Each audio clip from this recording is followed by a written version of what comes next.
up, everyone? Sharing out the live.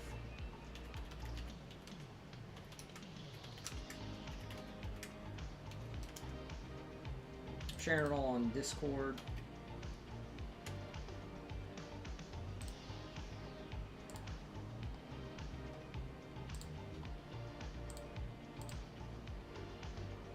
As you come in, let me know how the music volume and the mic volume are.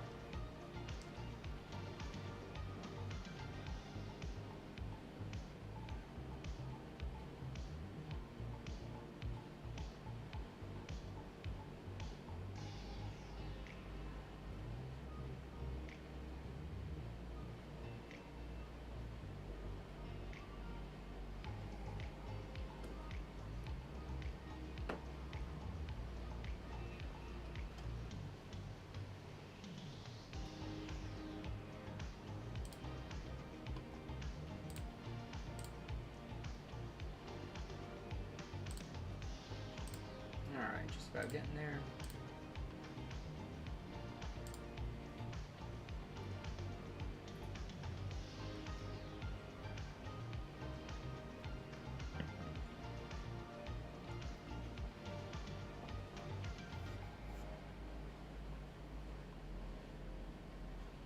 Alright, I think we are good to go.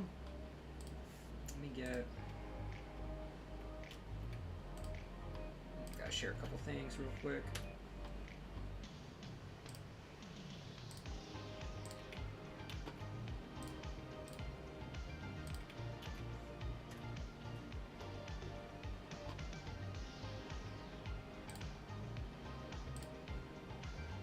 Alright, how's everyone doing today? Pretty good? I know it's a Monday and all, but...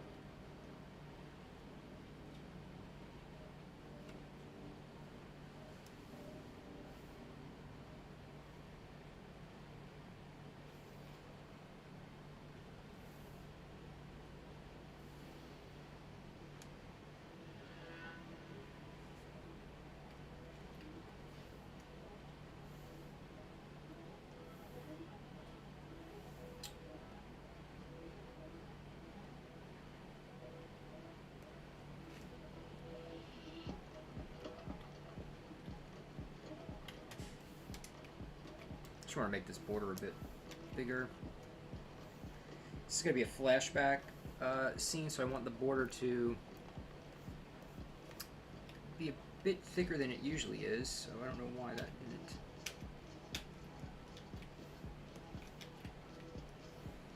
Alright, let's try 50.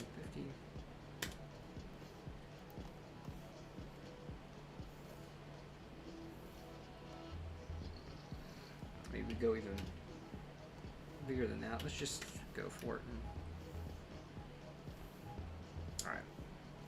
I'm going to use this divide panel.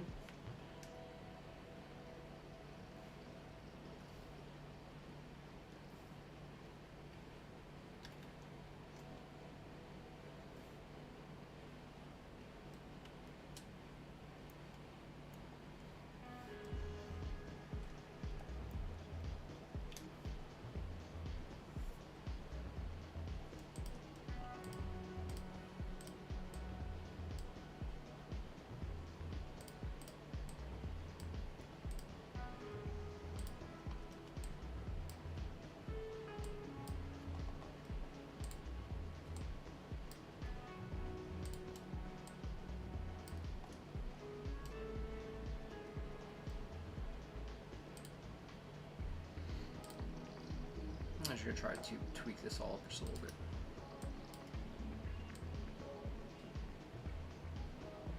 So it'll adjust all four. I'm not quite sure how to manipulate just the one.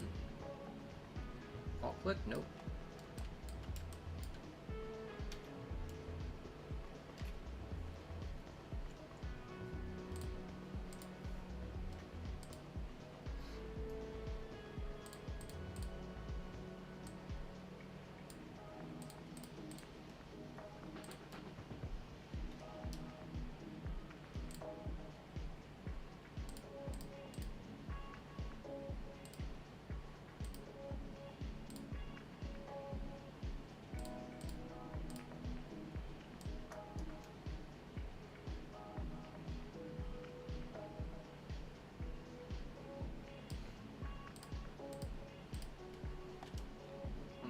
go ahead and just redo all that and do it a little bit differently.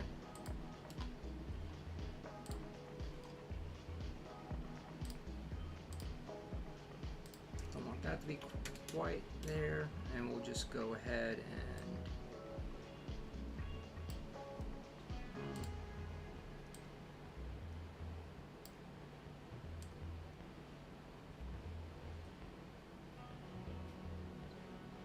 I really wish you could cut both. I don't. Okay. So I'm sure these are all out of order again. Let's go ahead and move them around real quick.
So this is a flashback scene from one of the previous pages we had drawn,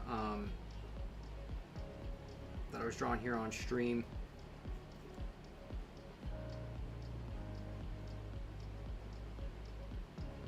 So this is kind of like a flashback to alternate events.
This is that big cannon that was on top of that rooftop that shot at the spaceship. This is an alternate scene. This is what happened if our character Hand was not present.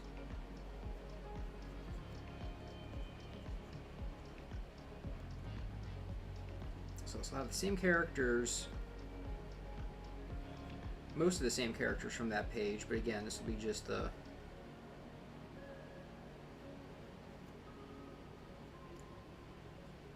an alternate event.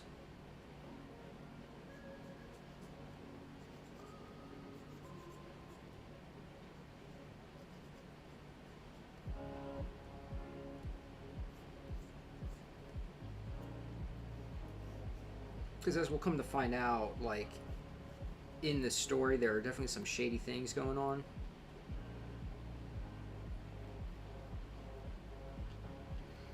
And not everybody is necessarily what they might seem.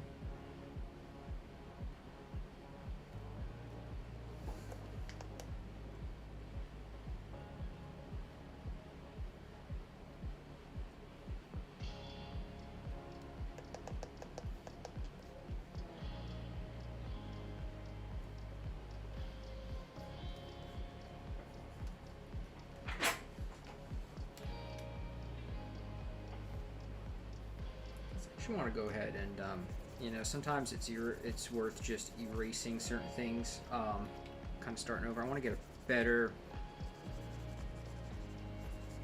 idea of this setup here. I don't want to be too sketchy about it. I want to be a little more direct.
So this I really want to get.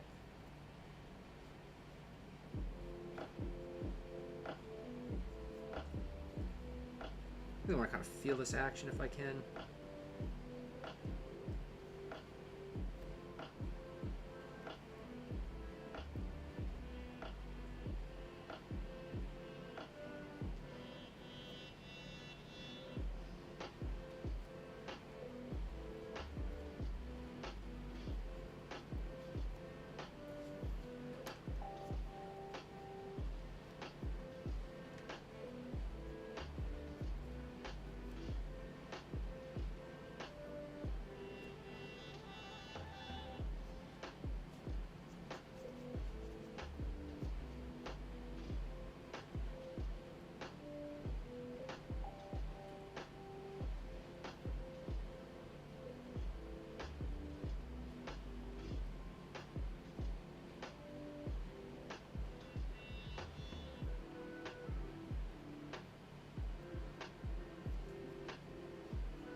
Trying to get the basic outline of the, you know, character, and then we're gonna,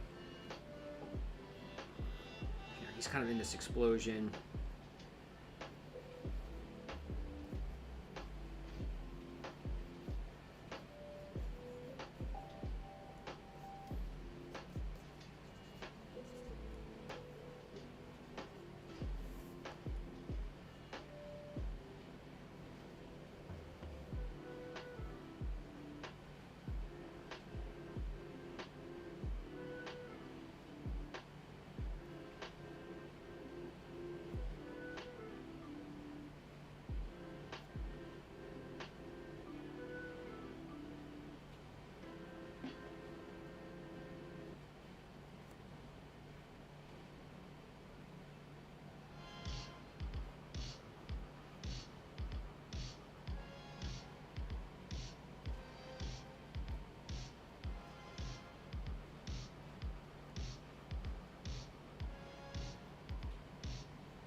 Bits of this thing.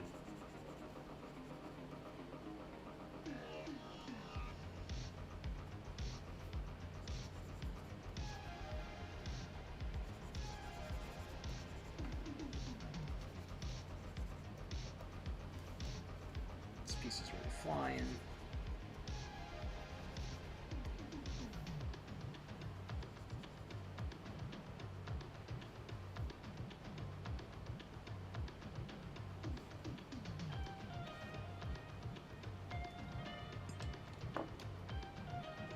going to grab some reference here for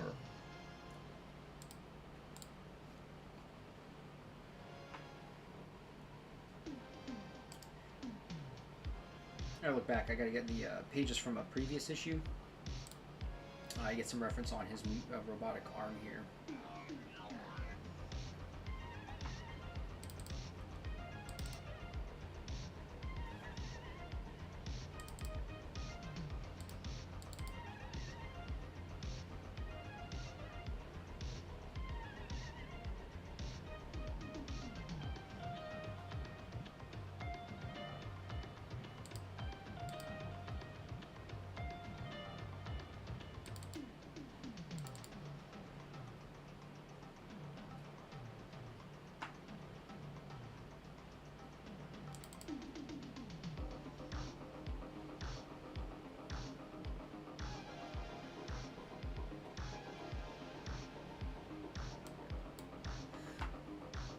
I've mentioned it before. We've been working on this.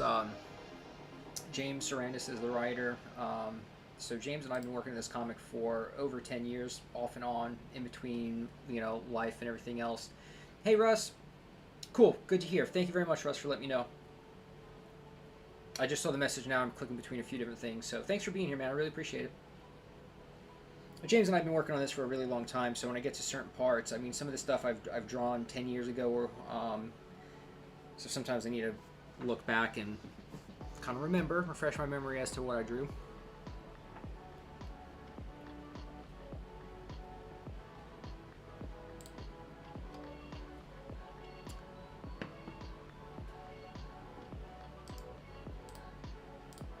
What I want to go ahead and do real quick too is I'm going to go ahead and throw a link to iHand Voice. It's on Duck Webcomics.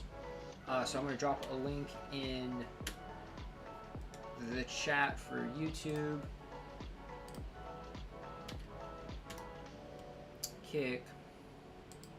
Give me 1 second. I'll throw the link over here on Twitch as well.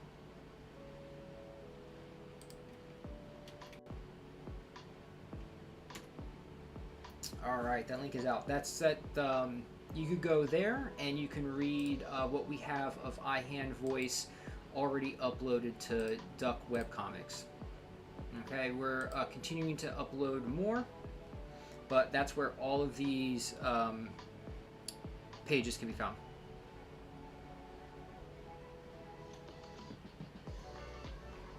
Oh, I appreciate that, Russ. Thank you. I'm glad you enjoyed it.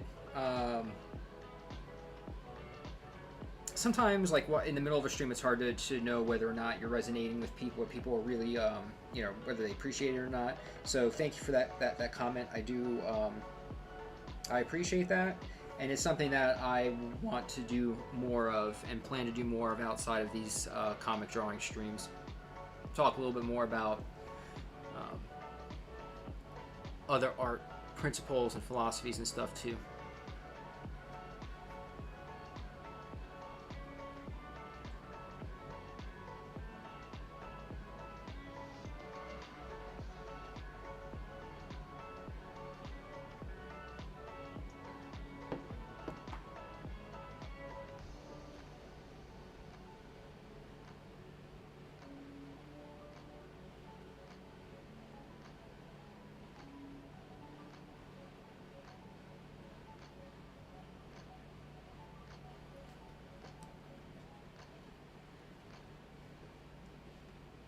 I mean, drawing is a lot about getting out of your own way, and it's taken me a very long time to learn that.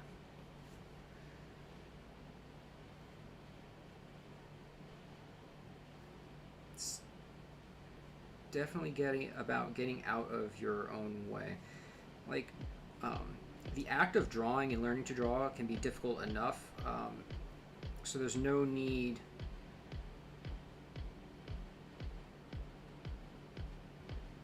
in making it worse by overthinking things. But also, like when you're studying something or trying to practice, it's worth it to try to do good practice and not just sit there and meander about. So that's kind of where some of that comes from, as far as, you know, you want to pay attention to what you're looking at versus just kind of what you think is there. So then that way, when you are drawing something that you don't have exact reference for, like this robotic hand that at one point I designed and came up with and all of that, you know, it'll help you be able to do that sort of stuff. Because if you look at like these little connections here that I'm doing on this robotic hand,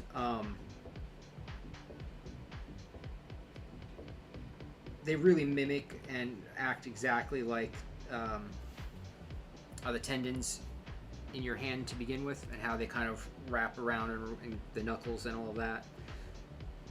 So the more you study, the more you practice, the more it will inform your work when you're actually in it and creating.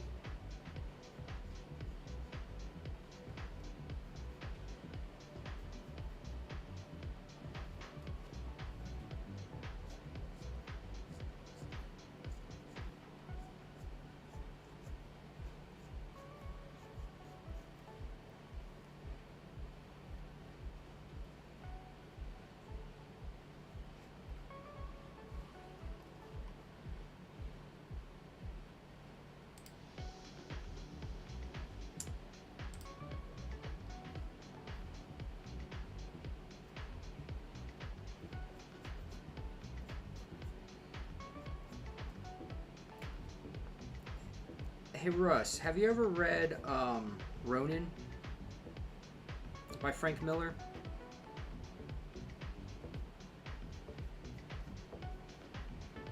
I just finished reading it the other day. It was super good. I enjoyed it a lot. Like I kind of expected to enjoy it. I knew it was going to be good and all that. But I think I liked it more than I kind of thought I would.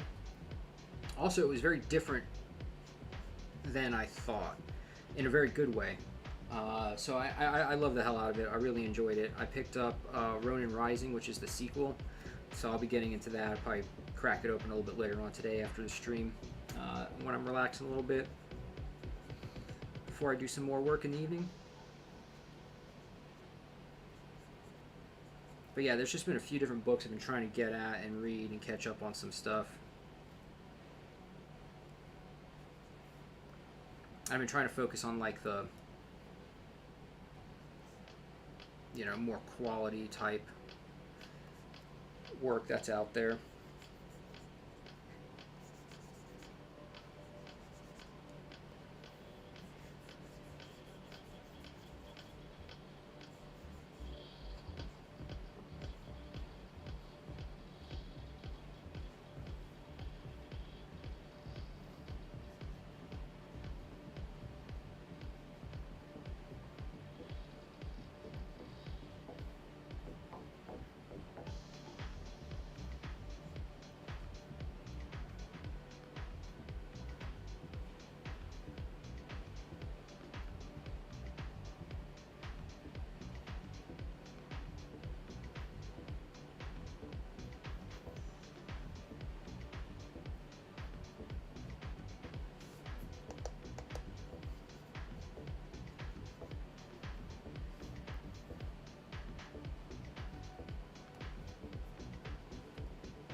Yeah, for sure, Russ. It's good. It was from like, I think he did it in like 83, 84, something like that.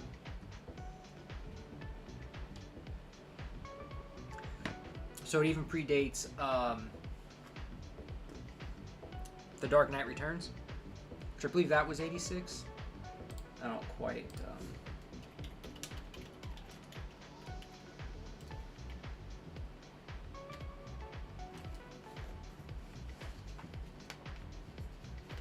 Oh yeah, The Dark Knight Returns was done in 86.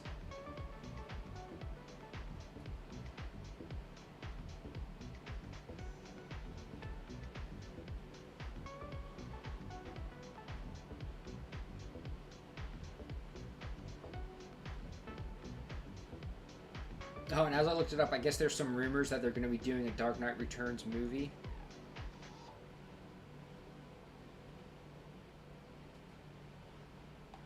Hey, I mean, I'd be down.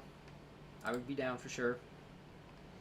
But yeah, Ronin was really good. I mean, it's just there's some really, really awesome like storytelling things that he does. He keeps showing one scene, like the shot of New York City, but the shot he'll do it like every 20 pages or so. But each time he returns to the shot of New York City as it progresses throughout the book, like it's changing more and more, and it's so indicative of the story, and so it's really, really, really good. It's classic Frank Miller when he was at his, peak. But yeah, I agree with you, Russ. That would be a cool. If it's true, I'm not gonna dig into it right now. It says rumored. It looks like there's a YouTube video and stuff on it, but you know how that stuff goes. It could be AI bait for all I know. So I'll look into it in a little bit and see. But that would be kind of cool if they did do that. I mean, from my understanding, it's one of the like most popular comic stories. Period. So.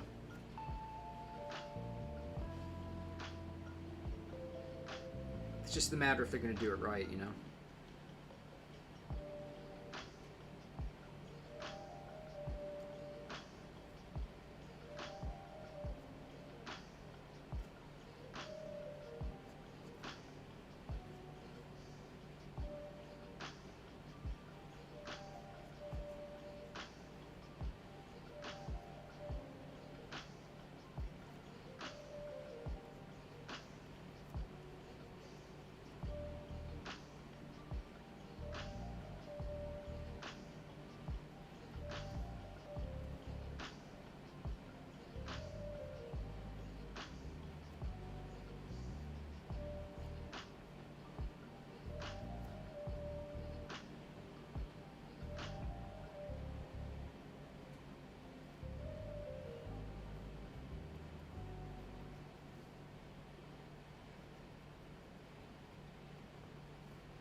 Batman Beyond would be a cool movie. Didn't where did my music go? Didn't they do a Batman Beyond animated series that was popular? Or a comic? I can't remember. But The Dark Knight Returns does have one of the best endings. Alright, one second here. I'm going to click on... Let me just... Because now I can't.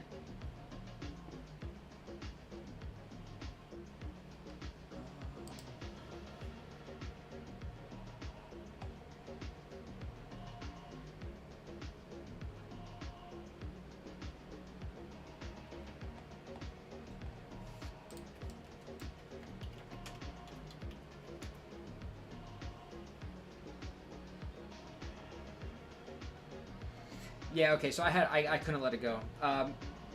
They're not doing a Dark Knight Returns movie. That's false. It's just some, again, AI video floating around online. It's what people will do for clicks anymore, you know what I mean? Like, you're just gonna make up something that's not true just so that you can get some clicks on it, but...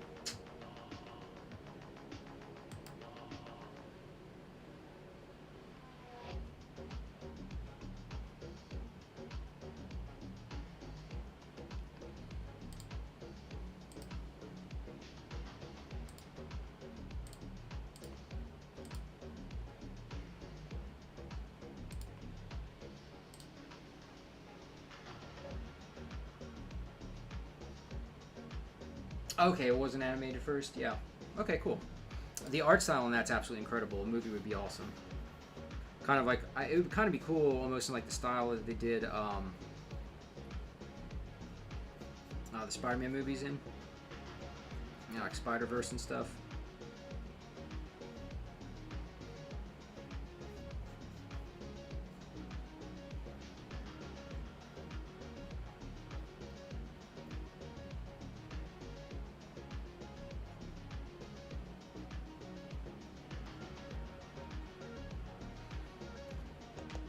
Yeah, AI.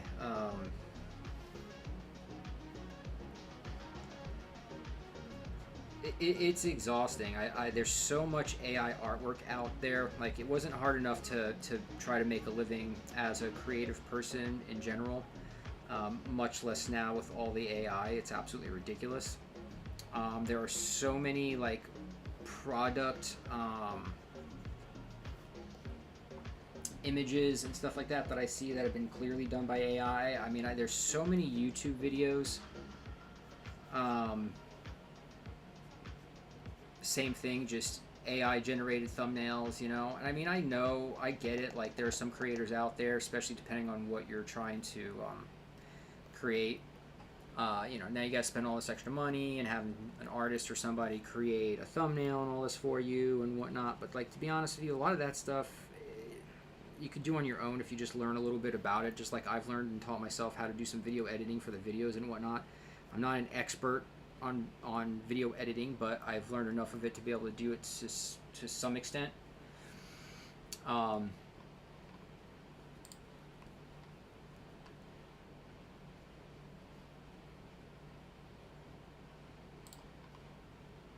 don't want to keep music keeps turning off, but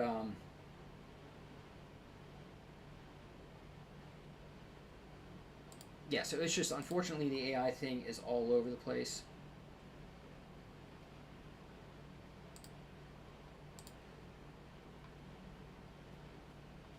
Okay, give me just a minute. I'm having some technical difficulties. All right, now there's the music. All right.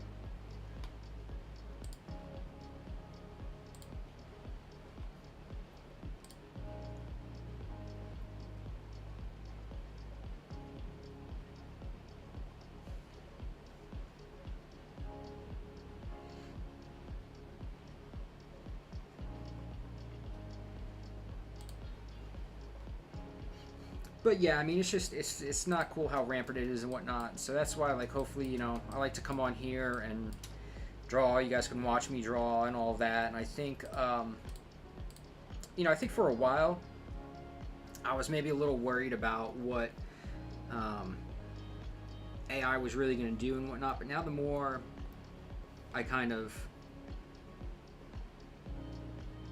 think about, because I mean, when digital art came out, I mean, people weren't sure how that was going to affect what an artist did, right? Um,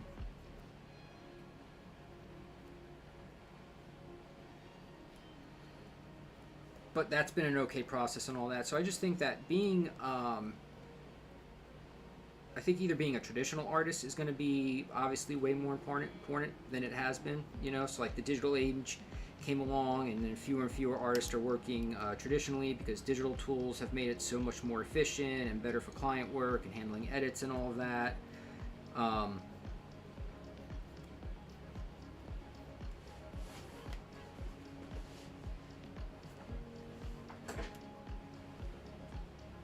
so I think what will happen is people who are doing traditional art will obviously stand out in a world where everything's AI driven, and then people who are at least, like, even if it is digital art like this, um, if you're at least showing your process and that you're not just producing or using some AI generative um, bot or whatnot, you know, I think that'll help people stand out and still be able to hopefully find a place and make a living as artists. But like the high-end art jobs, like the real ideation creation, especially at large studios and whatnot, while some low-end stuff will certainly be given to AI. I think the thing that really makes like Pixar and Disney what they do, and all the human like elements that they've had to put into learning how to actually animate the stuff over time and whatnot. So I think there'll still be some space for high-level artists in that arena, but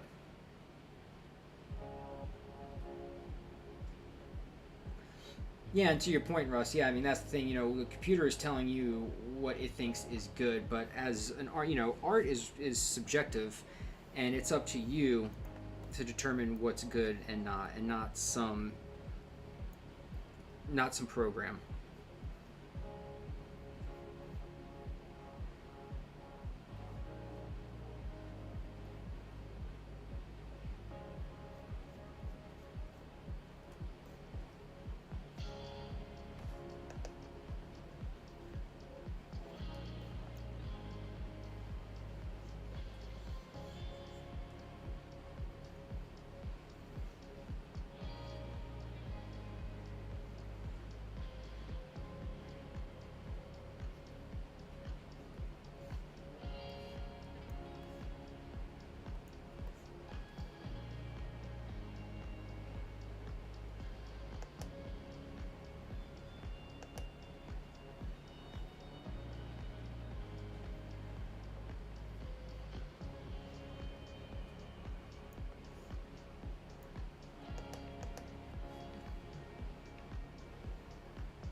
So I'm not sure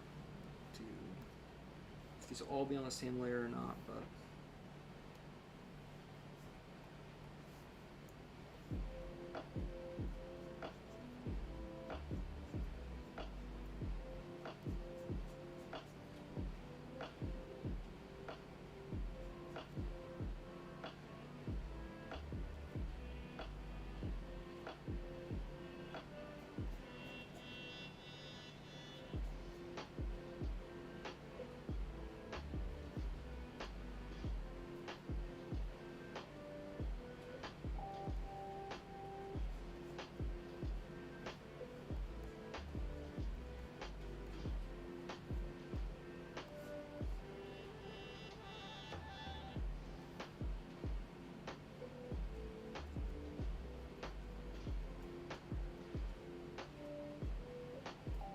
so our character Jacob's here.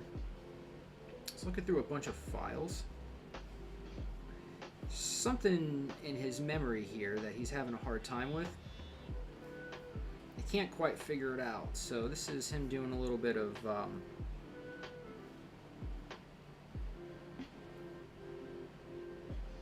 research and trying to maybe figure it out.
I think that gives us enough to kind of start with. We'll decide some of those other details here in just a little bit.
So I'm doing the layouts like I was just working on there. I like to still leave. I want to do, leave it a little sketchy because I still want to leave enough room that when I get to like this inking phase here, stage, I could kind of still tweak things if I want. I don't have to be too committed to the lines that I already have there. So if I want to change something or if something doesn't quite look right, I could go ahead and do that.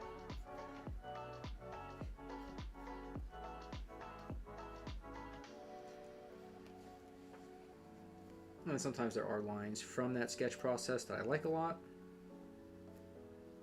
but I feel like either depict the form or the character really well or whatever it is. So those will stay.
Switch over the marker and we could do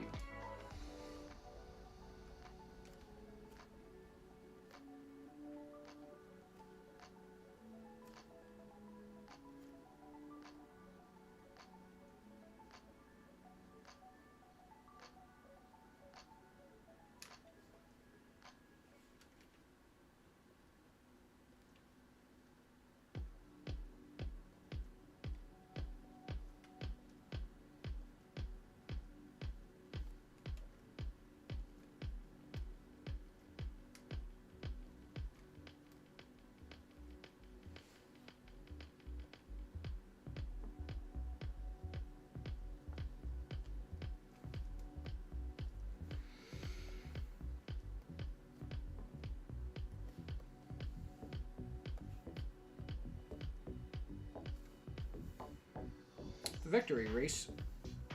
So if you come over to erase and you come down to vector here, this layer here is the vector layer. So it's got the little cube within the layer. This is a new raster layer.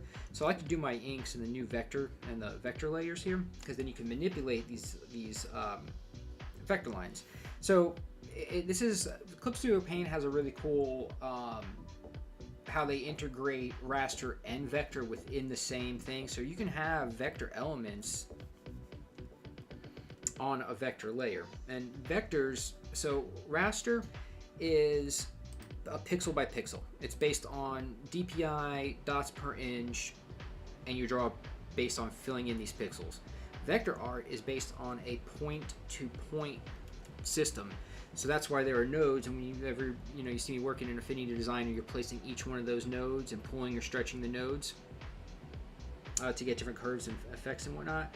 So what ends up happening is the computer is looking at each point in relation to each other, and then that's where the line's created. So that's why vector art can be as small or as large. It can scale without losing resolution, because all the computer is looking at, as opposed to registering filled in pixels or dots per inch, it's looking at 2 points in relation to each other. So vector art is really neat in that way. So if I do all my inking on a vector layer in Clip Studio Paint, that way if I want, I can come onto the eraser tool, I can hit vector, and what will happen is this will erase any line that is extending past another line or in between two lines here. So if I was to take the vector eraser and hit that line there, it will remove that entire line. If I take it and hit this small line here, it removes just the line between these 2 points. Same with that small line, And even the small one, if you zoom all the way in here, you can make this smaller, and it'll still erase the pixels from that line. So that's kind of cool. Another thing that's pretty neat about using a vector layer for the inks is if we come down here to correct line, that's adjust line width, go to the pinch the vector line will allow us to move and manipulate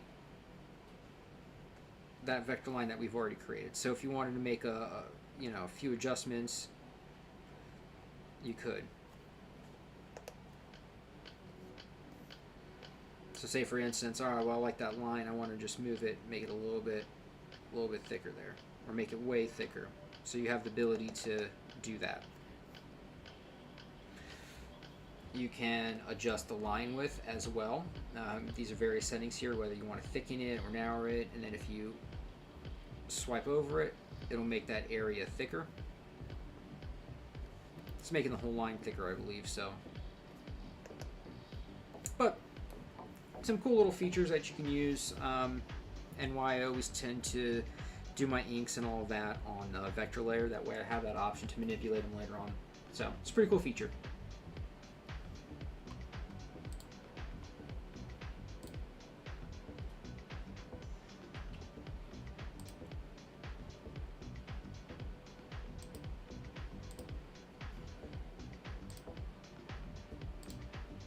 Alright, I'm going to grab a cup of coffee.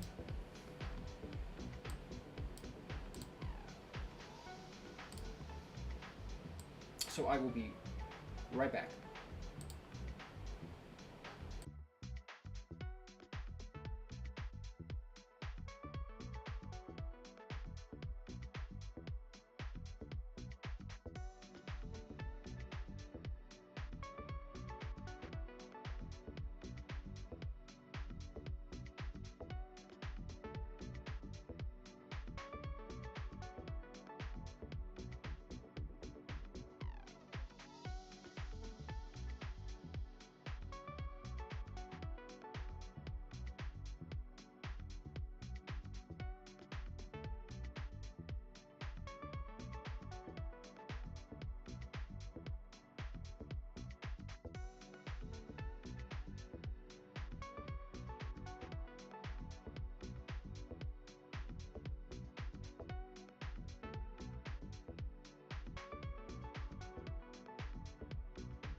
Okay, we're back.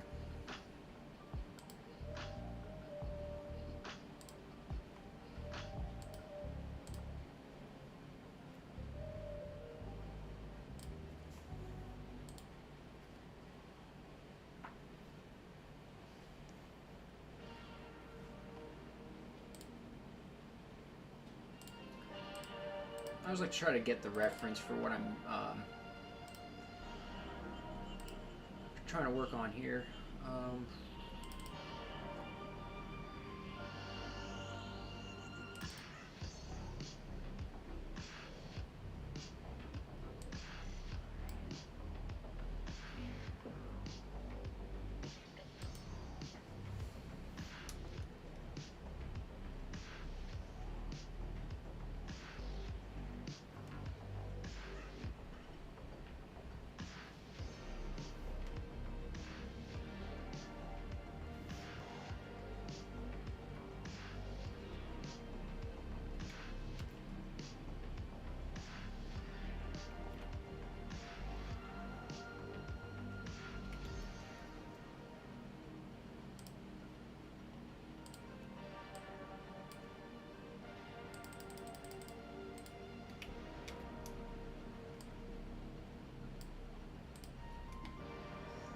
So we should be able to take the vector brush,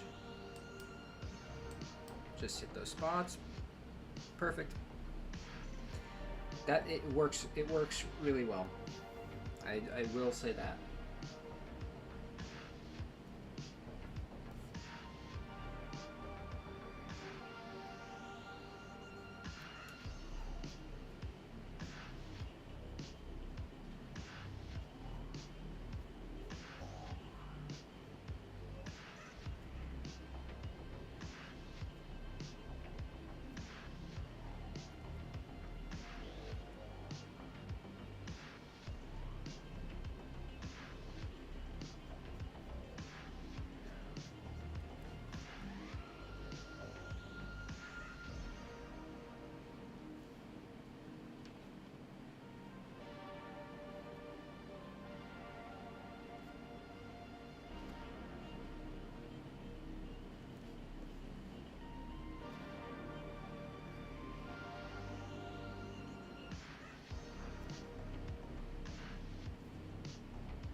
Always gotta double check the layer you're drawing on.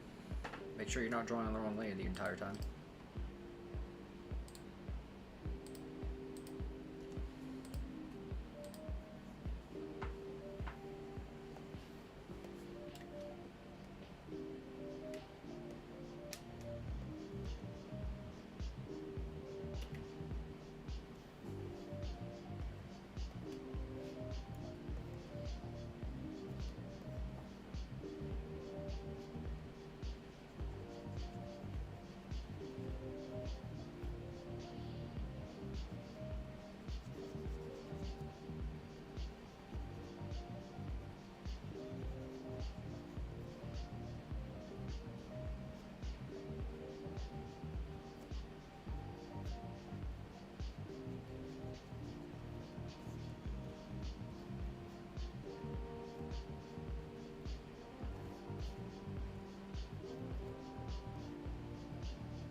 Thanks, Ross. Appreciate it.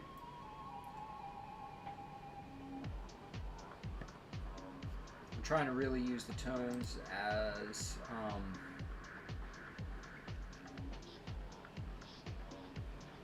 like I'm trying to use them more as like a storytelling device, right, than helping move the eye around the panel and page.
Definitely wanted to create some separation between him and those characters, so I think that works.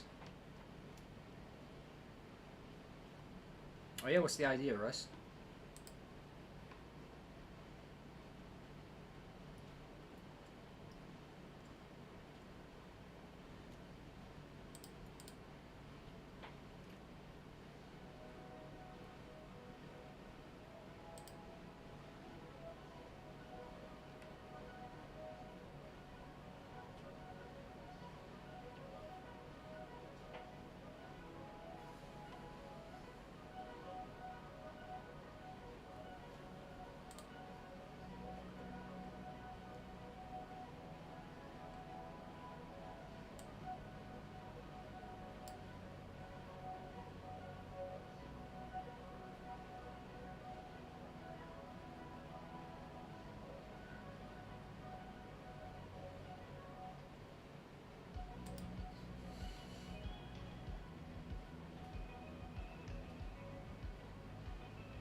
Very nice, Russ. I like that. Oh, super cool. No, that's perfect. Very nice. It's awesome how one thing can help another, right? And how like all art is um, connected. Like it's all just about creation and whatnot. So it's really cool that like watch me draw something can kind of spur that kind of creativity on for you. It's pretty cool.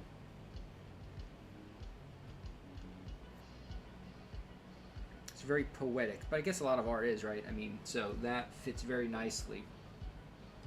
I was just thinking about that too, Russ. I was going to ask you how your novel's going. I didn't want to pry though.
By the way, folks, Russ does have, so he's writing a new novel here, and that's what he's referring to in the chat, but he has a book called The Choice. It's out on and available on Amazon.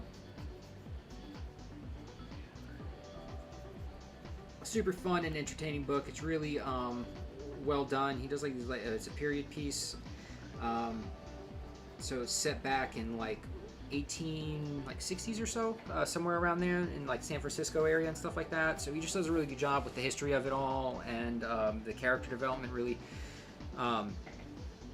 you really come to like the characters and become invested in their story and whatnot. So I highly recommend checking it out. It's The Choice. You can find it on a Kindle. And grab yourself a copy. I was fortunate enough to be able to do the spot illustrations for the book, which was really fun to do. I've always wanted to do spot illustrations for a novel like that. I would love to do more, but I think that's one of the things that when I was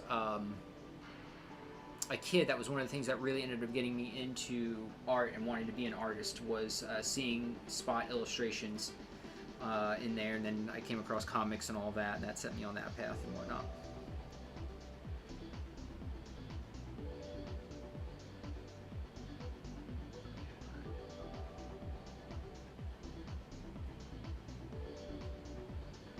Yeah, Russ, that's awesome. That's, yeah, honestly, like, more and more, whenever I come up against something that is maybe a little daunting, um, usually just jumping right in and, like if I'm trying to draw something hard, even just like getting in there and just scribbling something in, going for the pure energy and gesture of it, not thinking about anything um, else, can help out a ton. So I'm glad to hear that. Yeah, just kind of get it out there, and then you can kind of work it. But I love your metaphor too, the billet and to forge a blade. Very cool. Thank you, sir. I appreciate that. Um, let me give me 1 second here. I think I might be able to.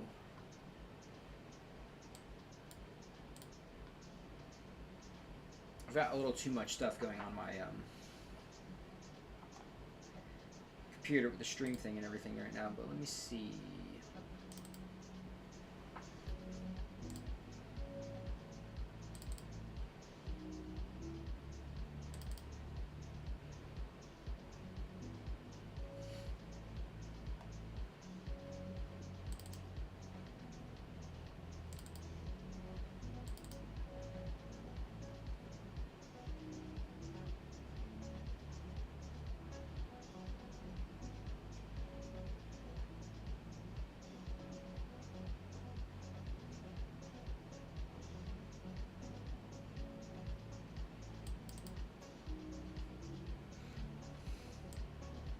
This was one of the portraits.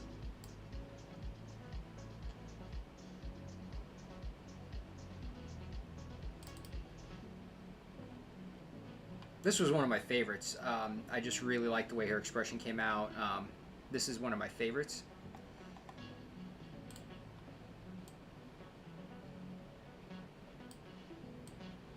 As she was younger.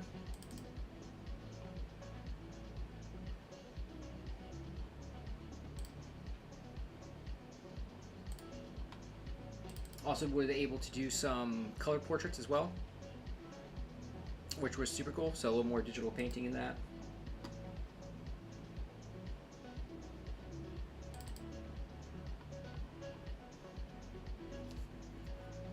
So Dara, she's the main character, so that's one of the main portraits for the book, and that's in full color.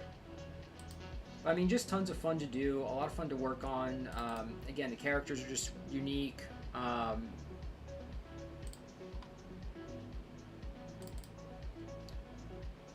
So you really get invested in them, and then again, like whenever I'm like, a good story for me is when you're invested in the characters and you're worried about, or you're thinking about what's going to happen to them next and whatnot, but then also to have it set against like a nice, well-researched background, I think is super important as well, and I think Russ covers all of that.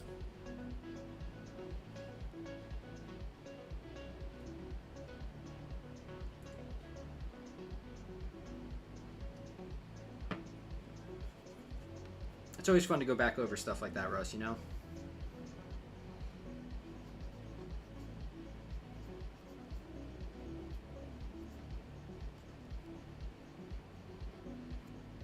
To take a look at it all again.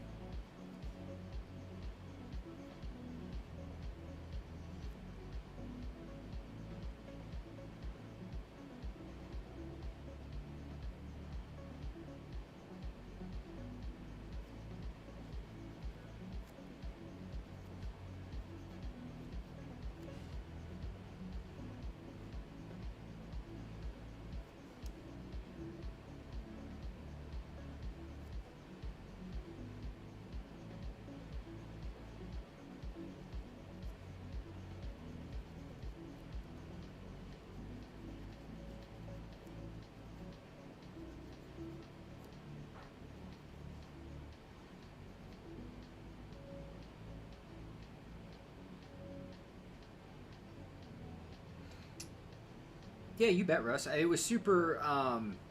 Again, because of how engaging the characters were, it was easy to like. I mean, not easy, right? But like, it was definitely a lot of fun for me, and not a painstaking process. You know, it was very enjoyable because the characters had so much life in the book. So after reading it, so I'd read the character description, and then reading the book. I mean, it just so much life. It was then easy to kind of draw the characters. They were just there, you know. Like they already existed in the book. It was just a matter of me drawing it.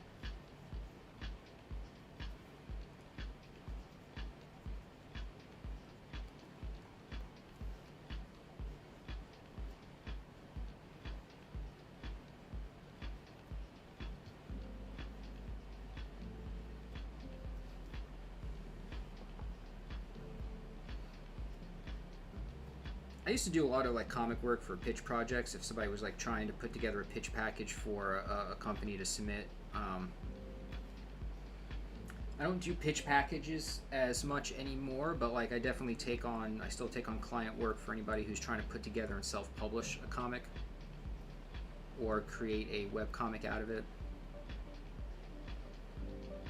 I don't do the pitch stuff anymore just because it's too. There's too many variables. There's no guarantees. Um, you know, it's a hard industry to like stand out in.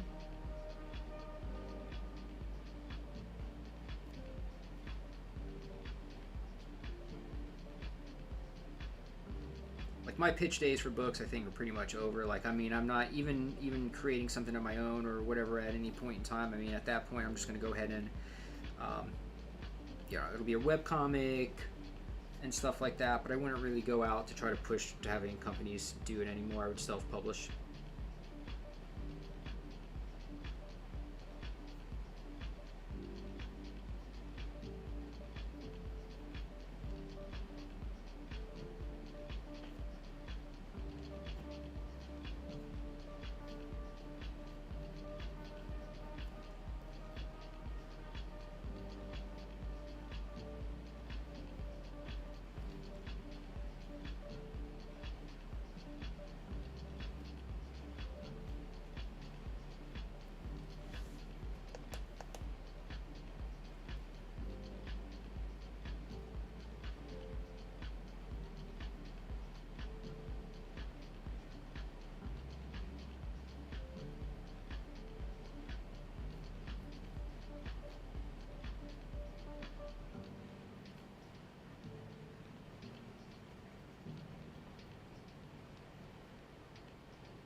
kind of close all these up just a little bit.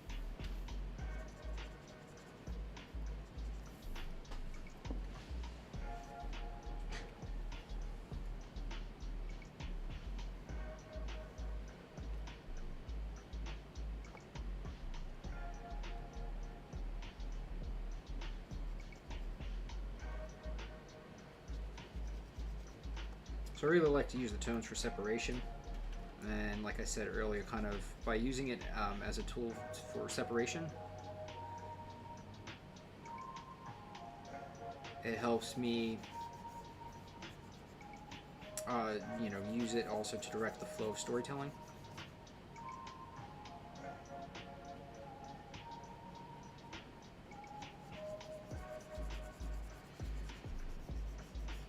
So like when the tones are in there, and then it's always about the contrast and the balance and the relationship between white, black, and then the gray tones.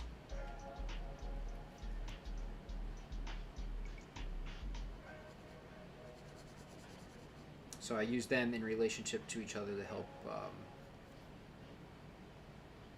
guide you through the page.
So in a lot of cases, like here, I wanted to make sure, I drew right over him, so I'm going to go back in here and erase some of these lines out and whatnot, but I'd rather have some overlap to make sure that, like, it really looks like it's going behind him versus,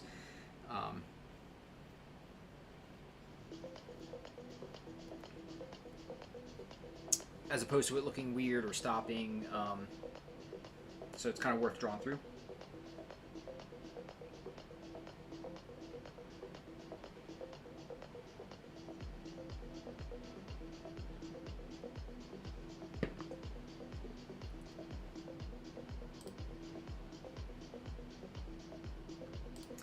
If you are new, please follow and subscribe. Really, it helps a ton trying to build up my follows and viewership and across the platforms and whatnot.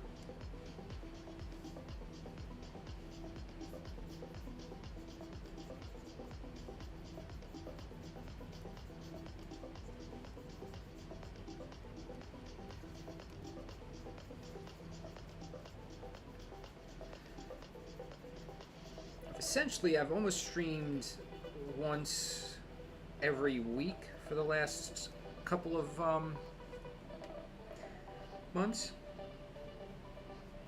There's a couple of weeks where it wasn't possible, but more and more I'm just trying to. Thursdays are typically a good day for me to stream, so I'll usually stream on those days. But any other day that I get a chance to outside of that, I've been trying to stream as well.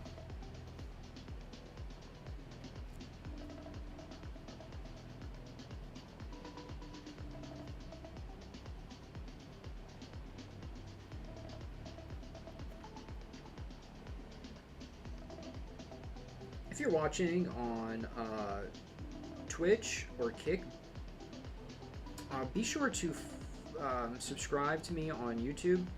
That's where I upload all of my actual tutorial videos outside of live streams.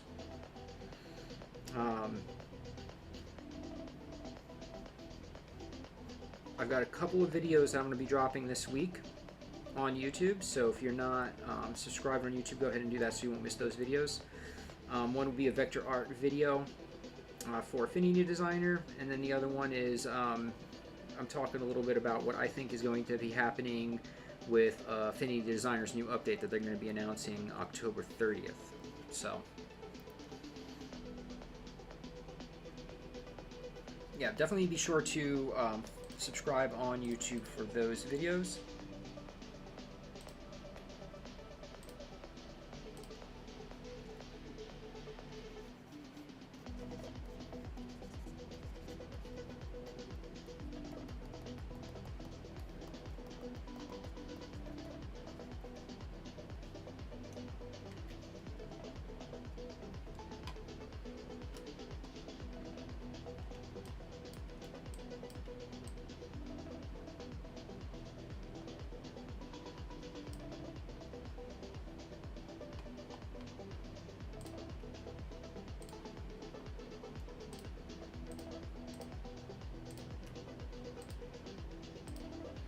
I want to work on this top panel just a little bit.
Vector erase, get rid of those. Perfect. I love that feature.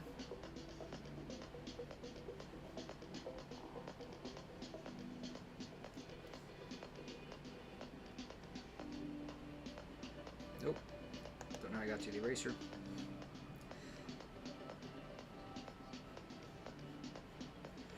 I have this pen setting where if I hit one of the buttons on the pen, it'll switch it over to the eraser. I might have to change that. I don't like it and I don't use it.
Give me 1 second. I'm trying to get the music going again here.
I like that really stylized idea of smoke, making it just a very graphic flat shape at that point.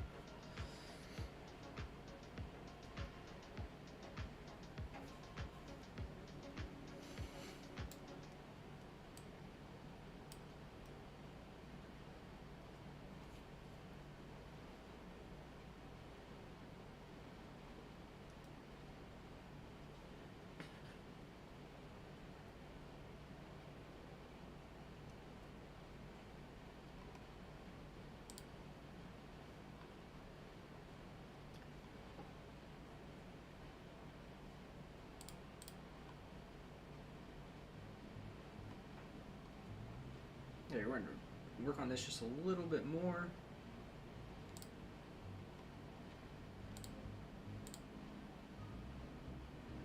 I am low-key having little technical issues.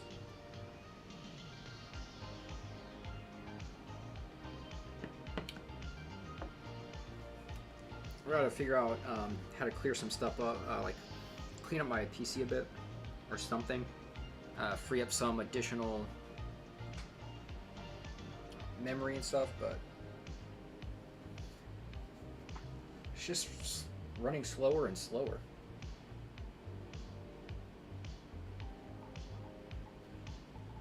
I mean, it doesn't help now that I have my, I have Clip Studio Paint open, which takes up the majority of RAM. I've got my streaming software up and 3 streaming platforms and my web browser.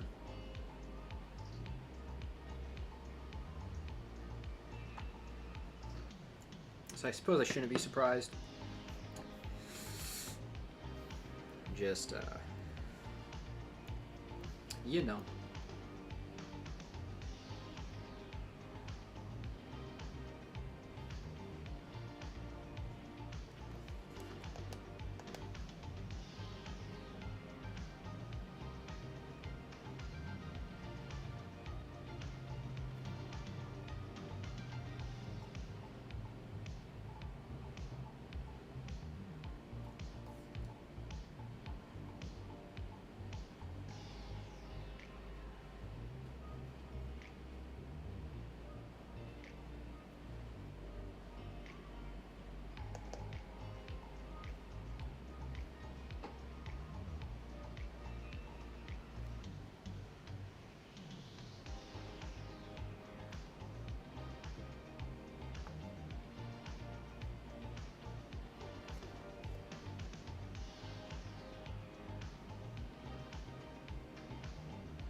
So who out there uses PC or Mac?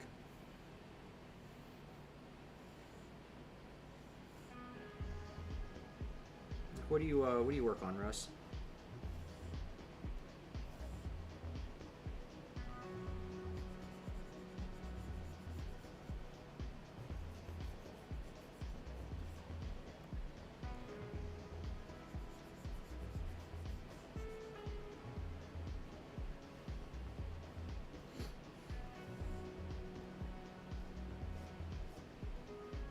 PC?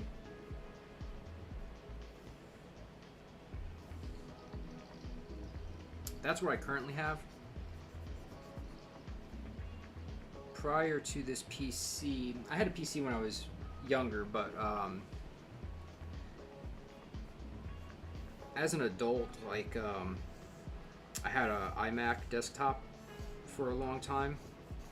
That thing lasted about 10 or 11 years. Got actual work out of it and stuck around for another year as a backup computer.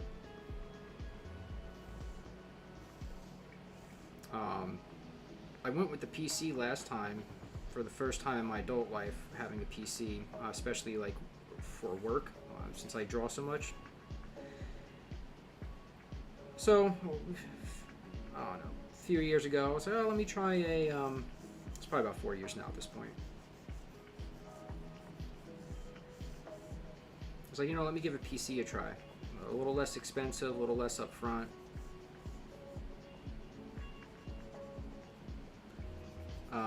And it's been good for the most part. It's only been recently in the last few months that I've noticed it's just been getting just slower and slower. Even when I'm just trying to do the simplest things. So Russ, maybe I'll reach out to you via email here if you know kind of how to clean up files and stuff like that. So that might be something that I need to try. But I kind of think like when I do have to go and get a PC,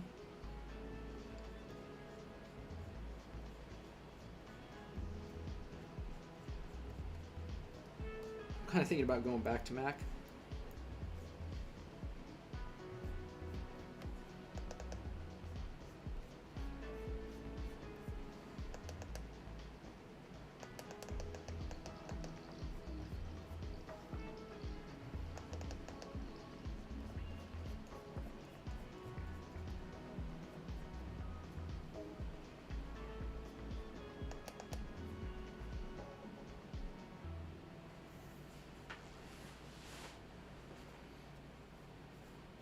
But we'll see when we get there, kind of, you know.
Alright, let's see real quick.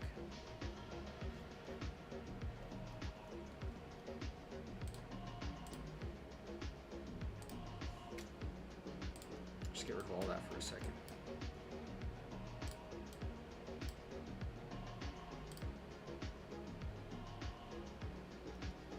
Let's see if we have the shapes closed off one. Nope.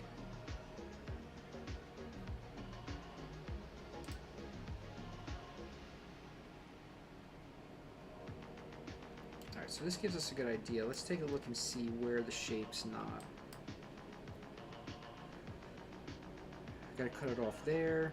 And I gotta cut it off from the hand. So I do see it here.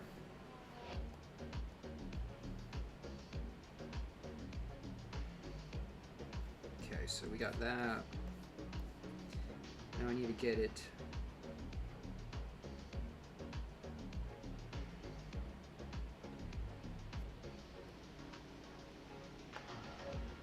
I don't know if it's getting in the hand there.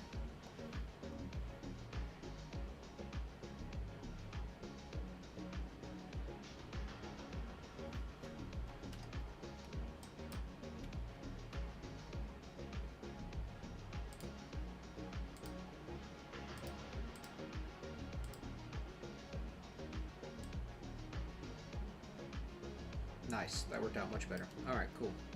So let's go in here.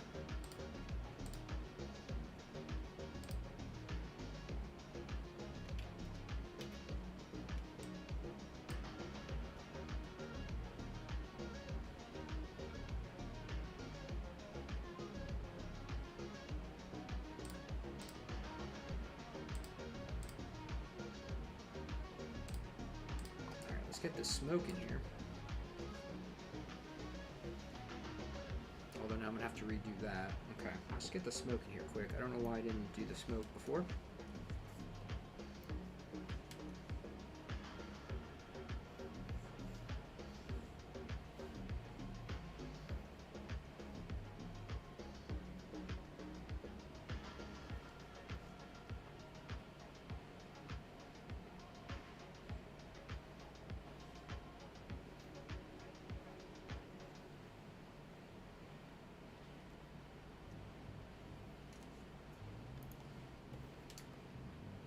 Let's see.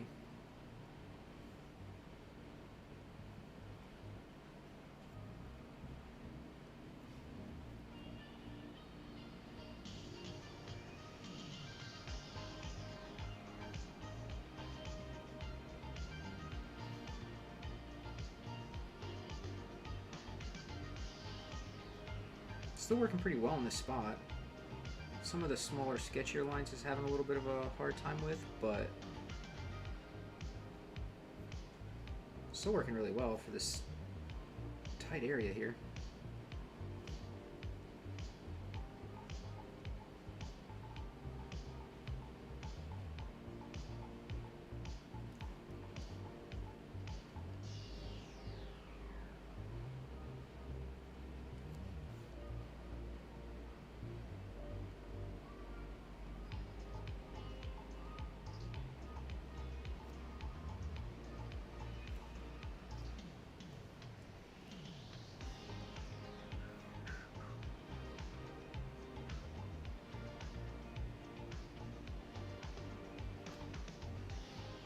I like this playlist as long as we just keep playing. But, you know, I really appreciate anyone coming to hang out, and, you know, I'm still, like, getting used to some streaming stuff and whatnot, and, you know, I know not every stream, especially the comic book drawing ones, are necessarily that exciting. I kind of get in my own headspace and get kind of caught up with the drawing aspect of it and whatnot, but I just appreciate you all being here and sticking it out with me, even if it gets a little,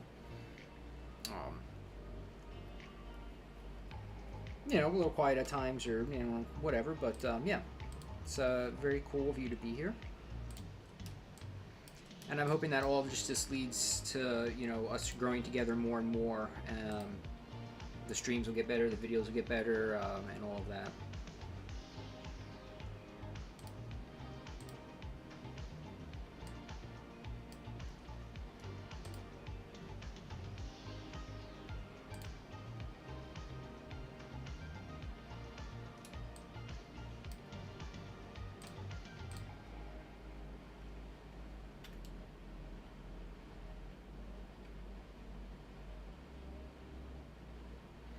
So this is definitely working out. So I think what we'll do is kind of finish this up and then probably get out of here. Let's see. Let's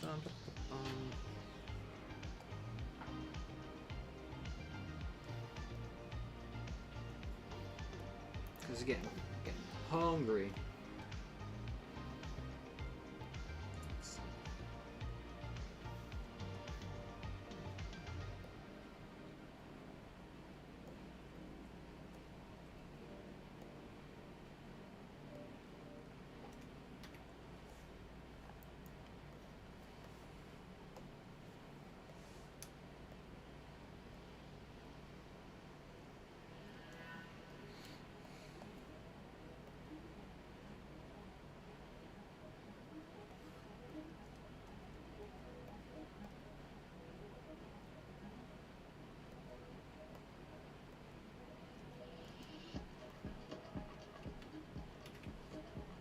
So we're gonna erase some of that out of.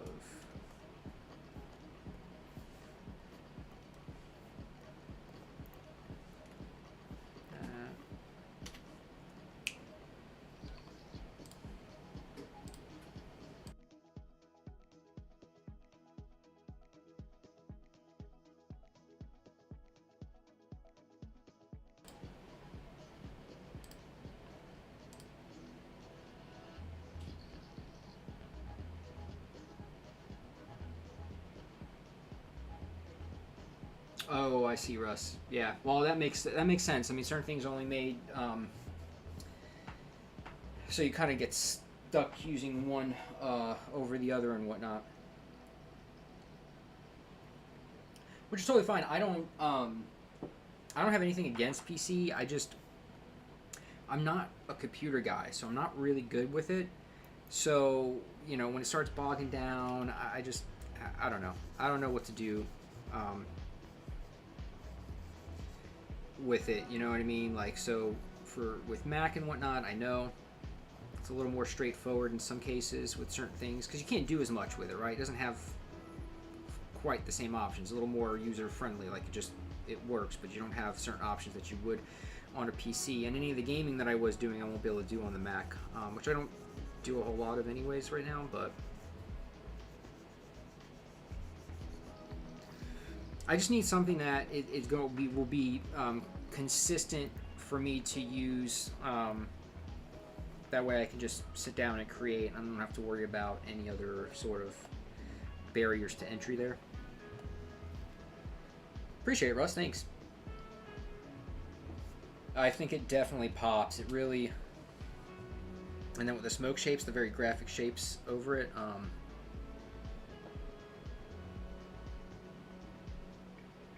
like it. Yeah, Russ, it's that drives me crazy, and with anything too, computer issues, especially if you're having like an issue with like an app on your phone or on like the Fire Stick or something like that, and if it doesn't want to work and you get stuck in that loop of like trying to refresh it or re-download it or whatnot and it still won't work, it is so frustrating because to your point, there's literally nothing you can do about it. Back in the day, the mechanical thing, something's wrong, you could crack it open and try to decipher it and figure it out, right? You have access to be able to try to figure it out. But when it comes to just an app or a program, you have no access to it. You can't. So I hear you there for sure.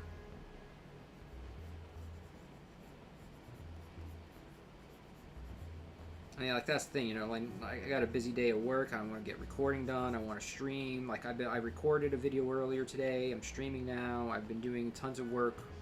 So I want to be able to turn on my computer. I want to be able to open up the stuff I need to open up and get to it and not have to decipher issues, figure out why it's not running right, or wait for it to restart or re-download something or whatever the case may be,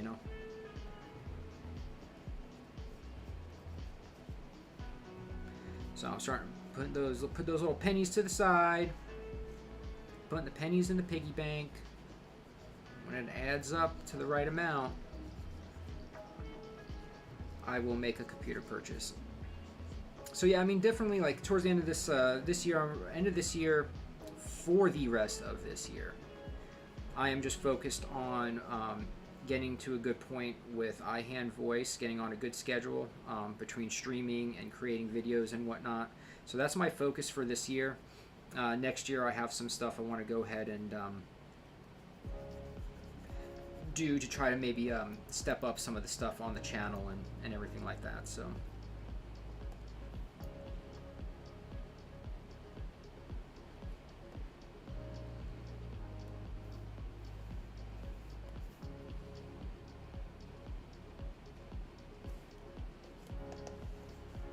So let's see here.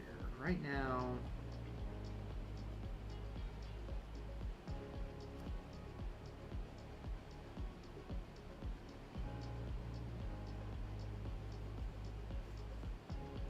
they're just kind of floating there. So I want to ground this stuff.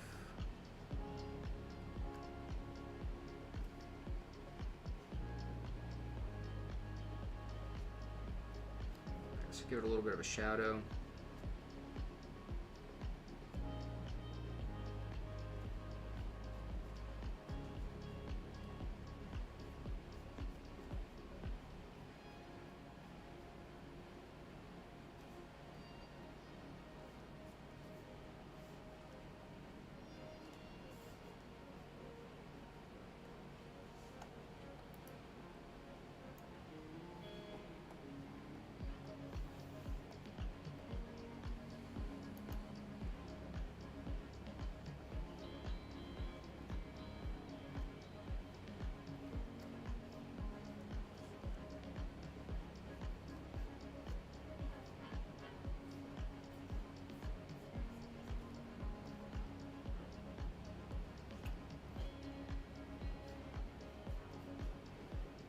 But yeah, I've definitely been having fun streaming, more than I ever have been. So definitely enjoying that. Definitely looking forward to doing more on the channel.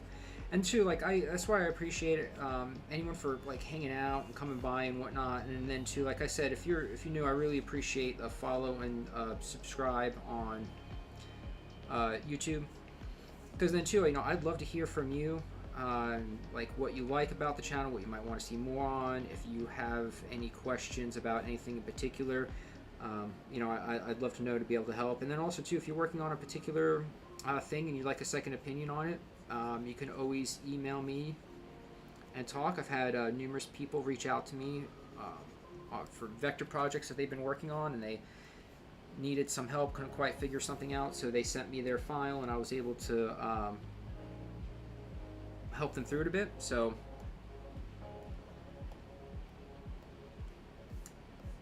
definitely.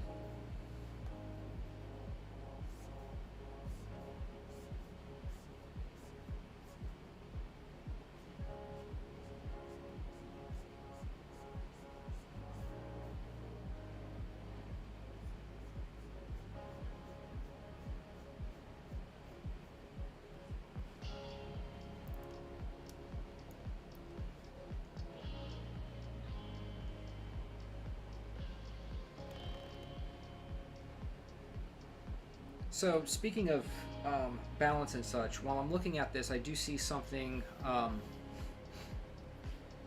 So everything seems fairly balanced so far, how we're moving along here, but he seems way too dark in that panel.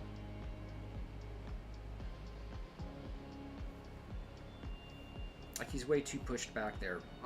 Like we're coming in here, and then all I'm really seeing is we're moving in. Let's just do a quick draw over on some of this stuff. I just want to show you what I'm seeing here. So right now, I'm getting this effect here. All right. Because of the way we've got our black shape, so we've got this little sliver of light here, open light area.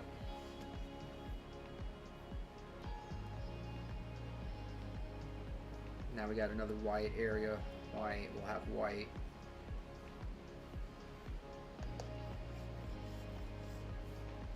And then go out the page. So he's a little bit too dark.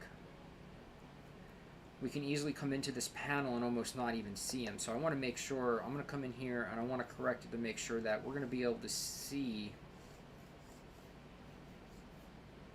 that panel.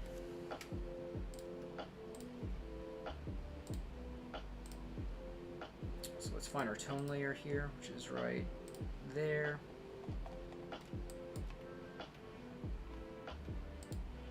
I can turn off. No, no, don't do that. Okay.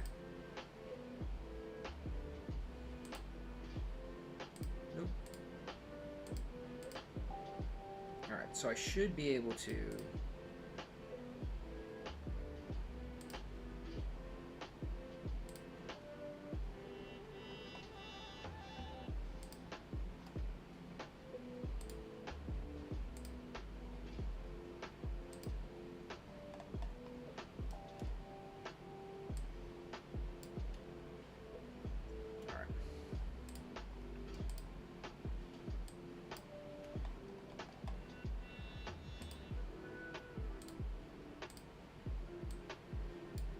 That thing is always in the way. 100% it's always in the way. Nice. Let's see here. We're going to turn the stuff back on.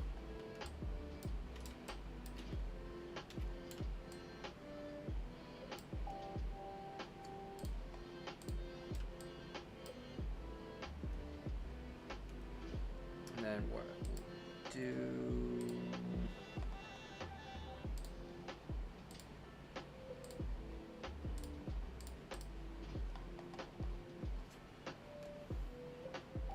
is I'm going to force this highlight in much further. Not much further, but further.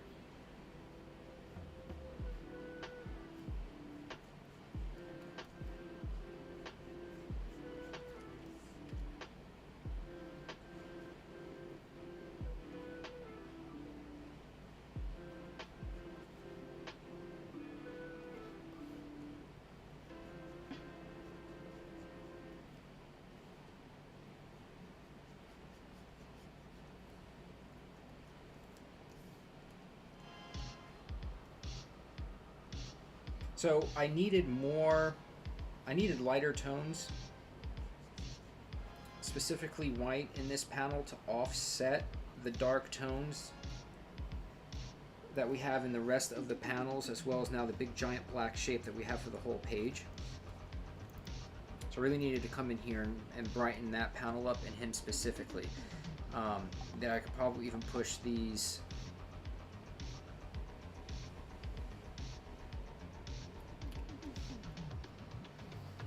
I mean, I could push these more. I hesitate to do...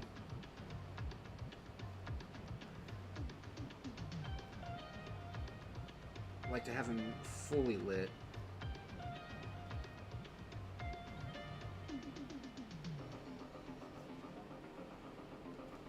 So I think we'll end up leaving them kind of there.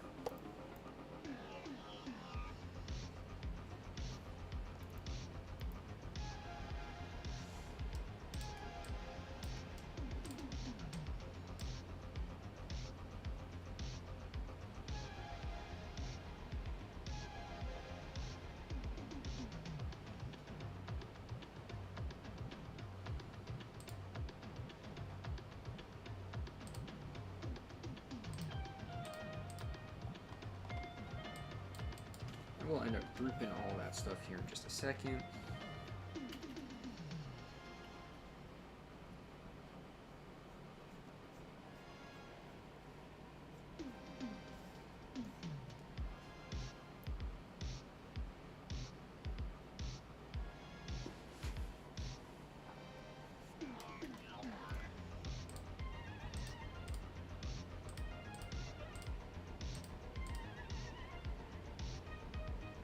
Those could be the same layer.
just to give that a little bit more.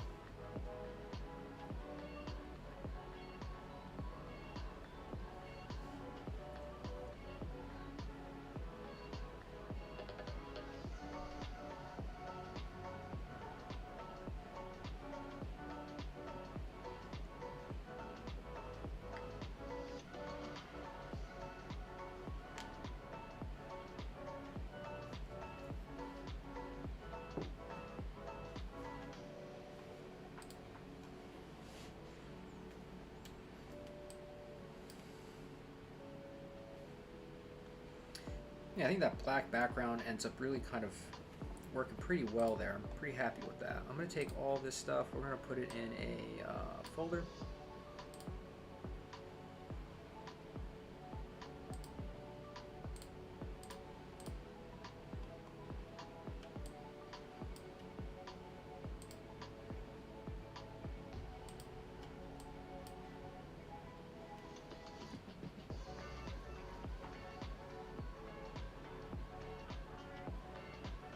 All right, so what we're gonna go ahead and do real quick, I think, is I'm gonna go make myself a smoothie real quick. All right, and then I'm gonna come back and we're gonna just go ahead and finish this page today. I'm so close to the end, so I want to go ahead and just finish it. So if you don't mind, give me 5 minutes or so. Like I said, I'm gonna go make a smoothie quick and catch you right back here in a few.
Alright, I'm back. Thank you for sticking around. Just getting hungry and get something to eat. Made a nice smoothie.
Sorry, just one second. I'm working on the music.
create a different layer for the smoke.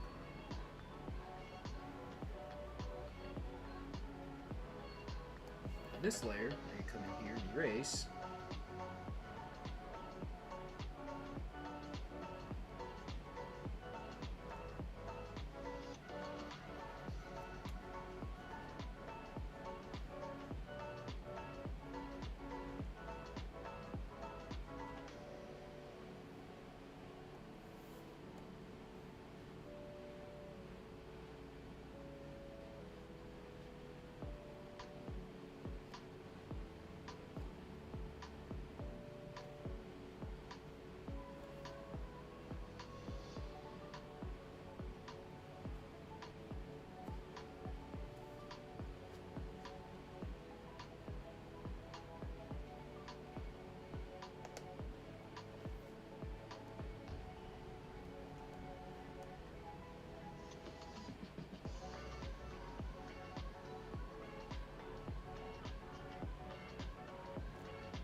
What I try to do when I'm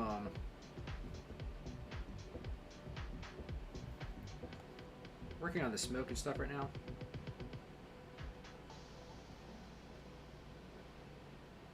is kind of thinking about it if it was like three-dimensional, and then I'm creating little curls that would wrap around this flexible long cylinder tube-like thing that's moving through space. So this is moving backwards. You can see it moving that way, away from us, and then this is moving towards us. So I'm trying to think of the smoke as a shape. That way I can add volume to it.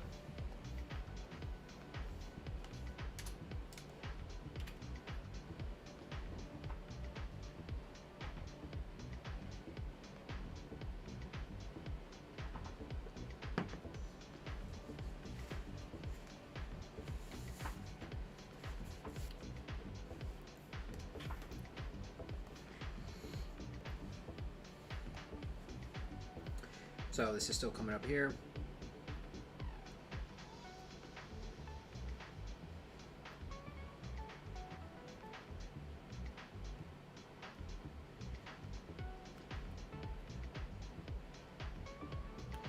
The more you practice manipulating just like basic shapes, the more second nature it'll become, and the clearer you'll be able to see it in your mind's eye when you're going to draw it.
So I want to make sure that I've got my smoke shapes fairly closed off. I know I don't.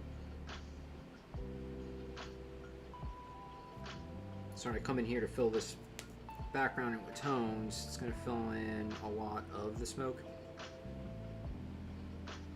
So I know there's areas I'm going to have to come back and erase and all that, but I want to try to minimize some of that. It's going to be hard with this smoke here, though.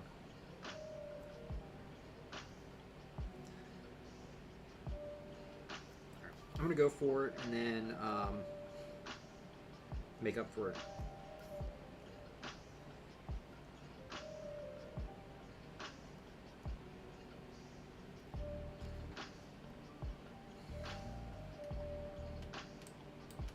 Essentially get rid of that. Oh yeah, it's going to bleed into the hand and everything.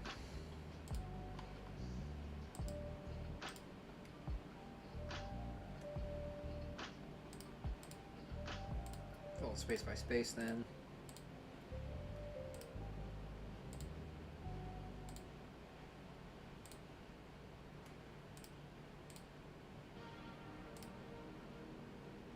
You know what?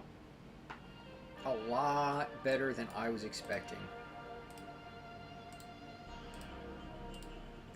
You can adjust the fill settings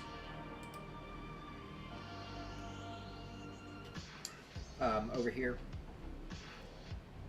Close gap, the higher this is set, which I've got set really high, will close off gaps just like this. So there's a gap here.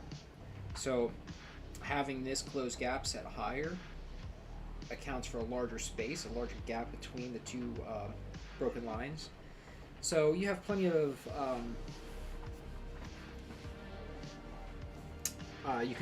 plenty of editability. You can edit it and tweak it to what you need it to be.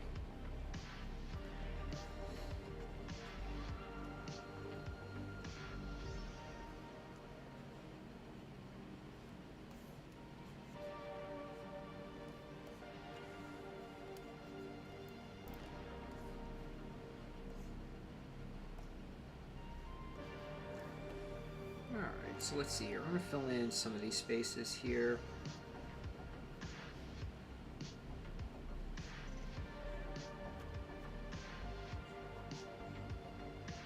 Not all of it. Some of it's going to just be like actual pieces of the robotics.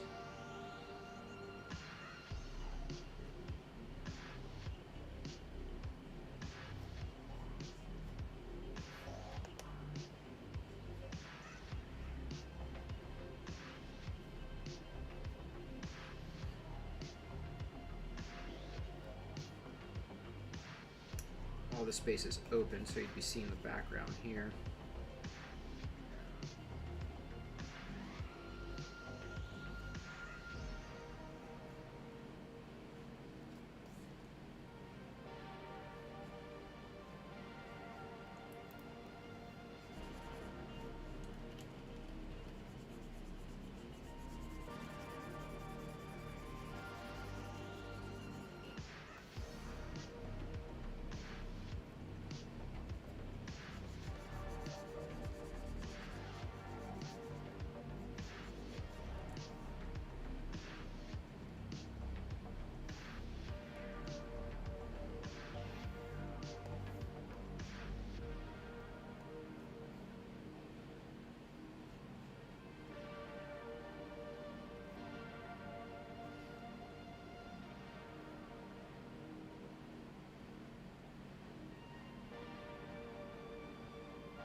Thanks, Ross. Appreciate it. I really appreciate it. Thank you.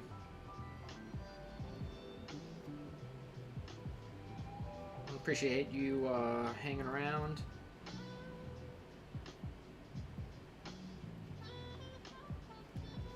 Like I said, I know this might not be like the most exciting, but I hope, you know, even if you just got me on in the background while you're working on something,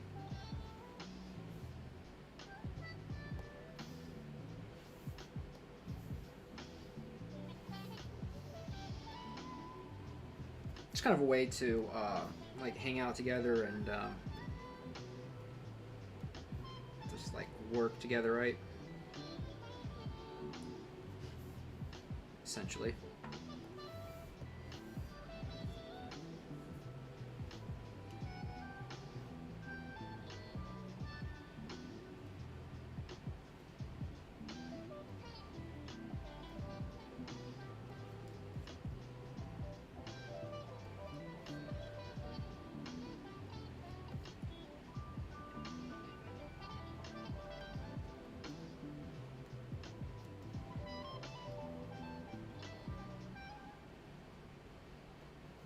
Smoke and clouds actually have volume and form. They cast shadows.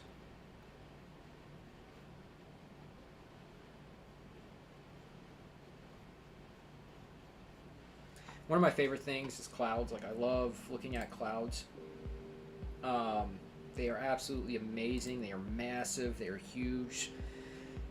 They're very beautiful to look at.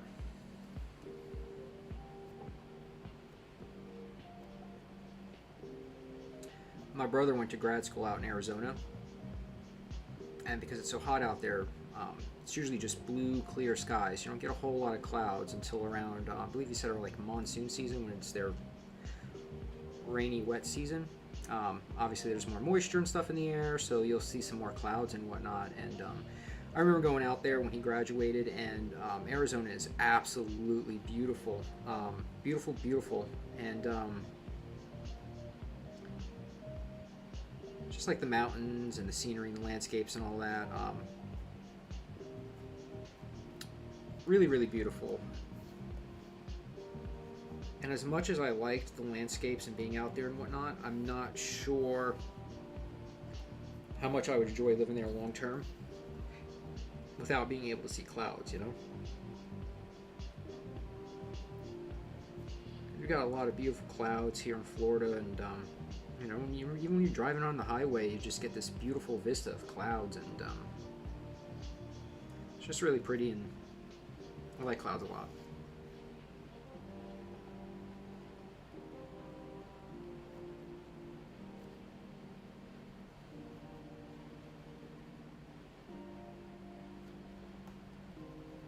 I like clouds, and I like looking up at the night sky. I think both of those things just, you know, I like them, and I think they just remind you that there's, you know, more out there. There's something bigger than just ourselves, you know, and we're just a small part of this great big giant thing, you know. And I think that's cool. And I think people put too much pressure on themselves a lot of the times, you know, career, school, all this stuff and all this pressure, and you know, I think we miss the point sometimes. I think we have a very unique opportunity to be here and live a life and to experience things, good or bad, whatever it may be, just to experience the things. So I think it's important to not shut yourself off from certain experiences, and to be open to things and whatnot, but also to just observe and be. Not everything has to be production and produced and deadlines, and you know, it's okay for some things just to be. I think that's kind of the point. I think we miss that a lot. You're a night owl, Russ, huh?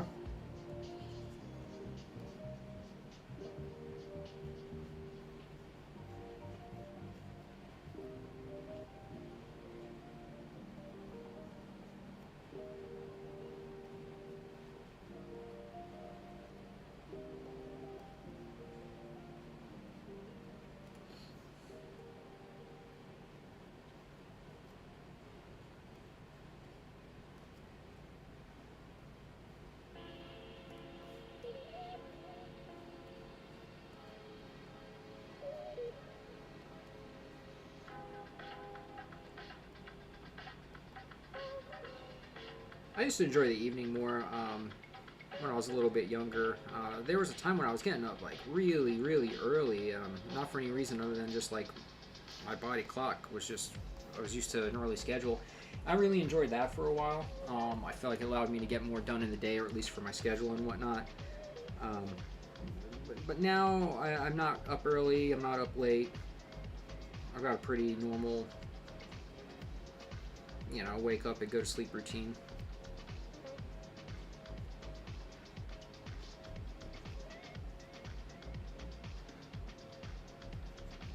In the evenings I tend to do work that might be a little more mindless, stuff I might not have to think about too much. So, you know, like at night I'm not doing thumbnails or anything like that, but I might work on a vector piece of artwork where I could just do the vectoring process. It's a little bit more just kind of going with the flow, or you're inking a page or doing something like that, where there's not as much mental activity needed in solving like certain problems, and it's really just more so more of a mechanical approach of technique and stuff like that. But I'll do that for the majority of the evening, and then at one point I'll kind of stop and, you know, move on to, you know, try to relax just a little bit, close each evening off with a little bit of rest. So either I watch a TV show, I'll read, or, you know, whatever the case may be.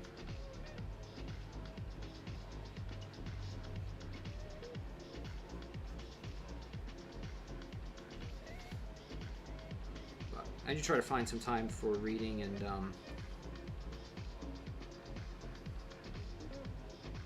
trying to watch some shows or some movies, you know, just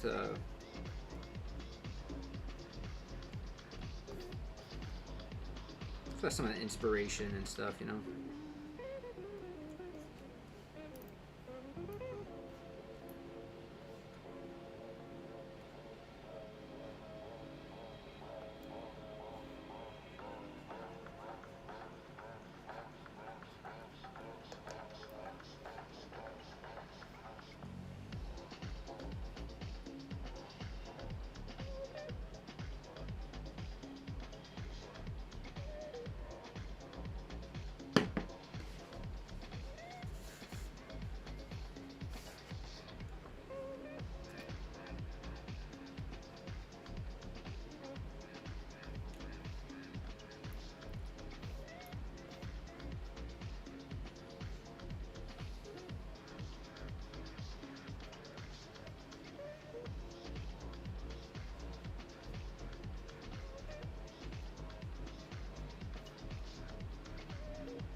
The rotate canvas feature could be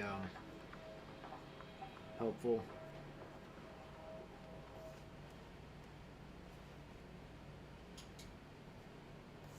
That way, if you're comfortable with making marks in a certain direction, you can rotate the canvas in order to facilitate that direction.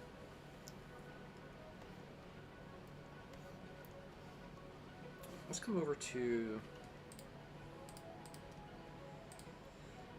this panel here. We'll grab this.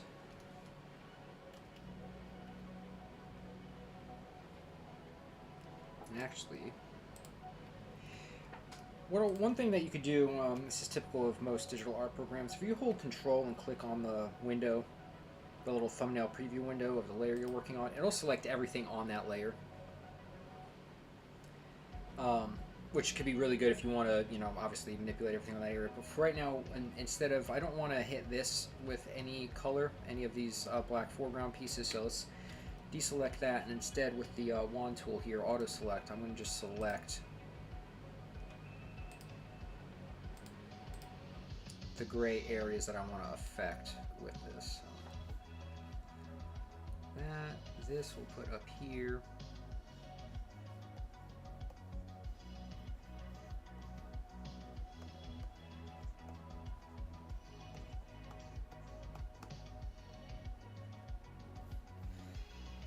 So let's see here. So this part right here is not selected, so I'm hitting everything around it, which that's not, I want to hit that spot. So what we'll do now is just select that spot, come back here, just add just a tad, oops, don't want to cut it, there we go, okay.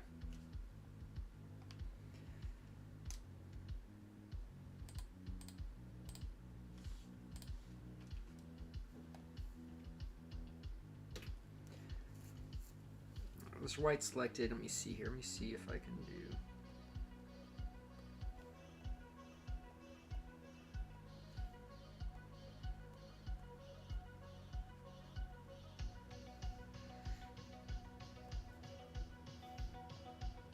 Nice, some floating ash.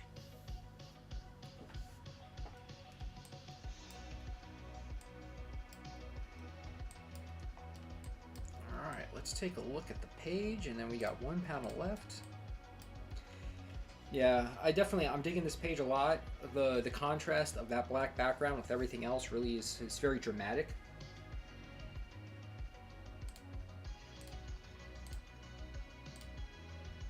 Alright, so this should be a pretty fun panel, pretty straightforward.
I may end up getting rid of that little like burst there.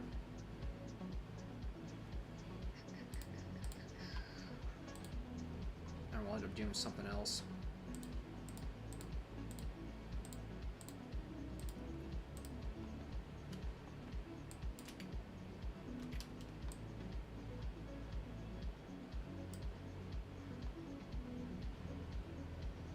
Yeah, so let's just come in here real quick. Lasso that out. Come over here.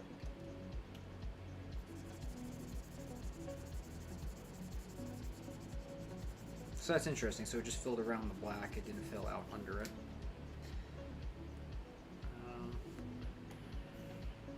We'll go ahead and just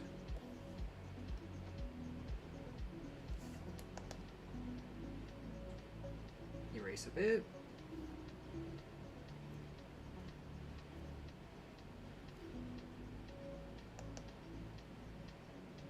Kind of just helps make that pop and stand out a little bit more.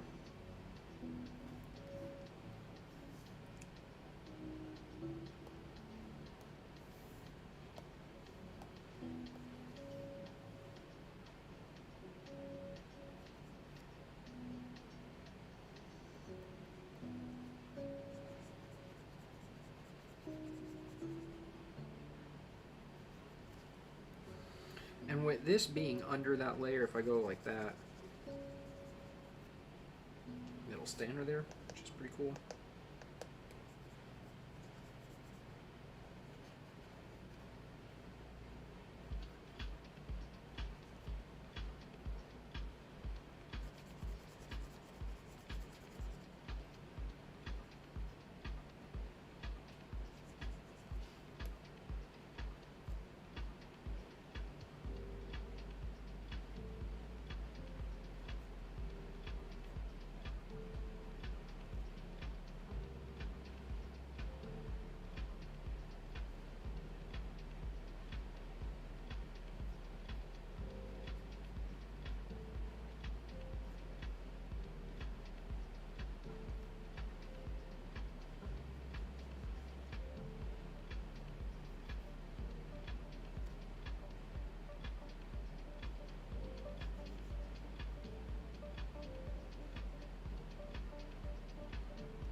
Cool. So, a couple of things for this week.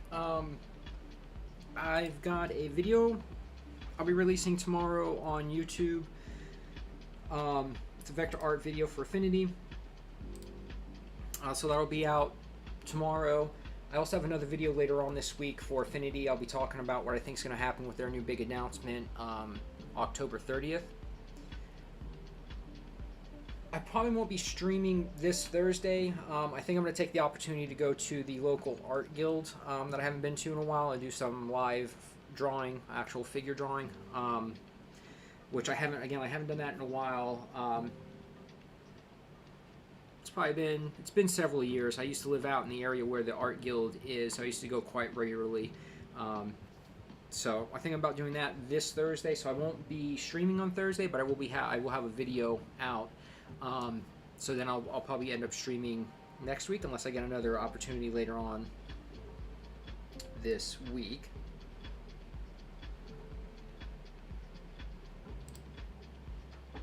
Now let me find focus lines here.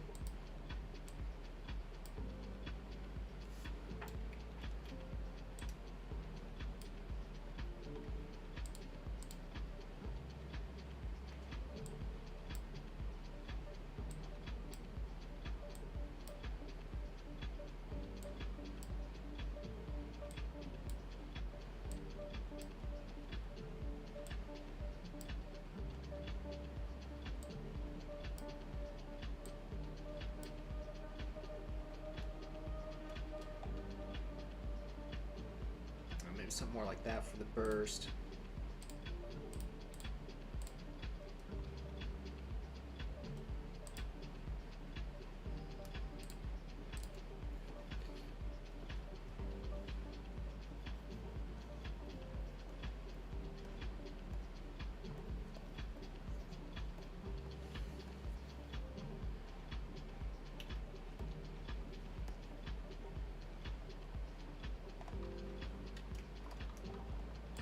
Alright, so let's take a look at the finished page.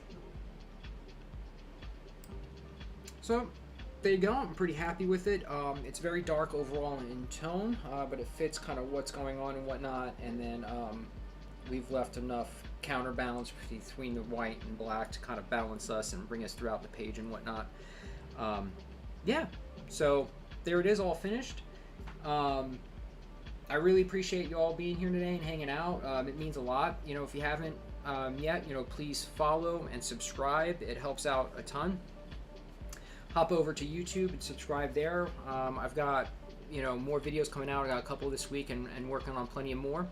So yeah, I'll have in the description on the YouTube video, and it's also linked in Twitch and Kick. But you can always join me on Patreon.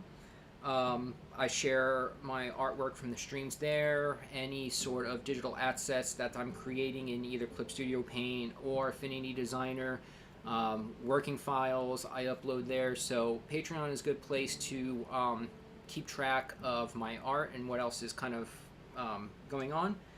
Plus, if you want to support the channel directly, the Buy Me a Coffee link, that helps out a ton. That's listed on YouTube, Twitch, and Kick as well.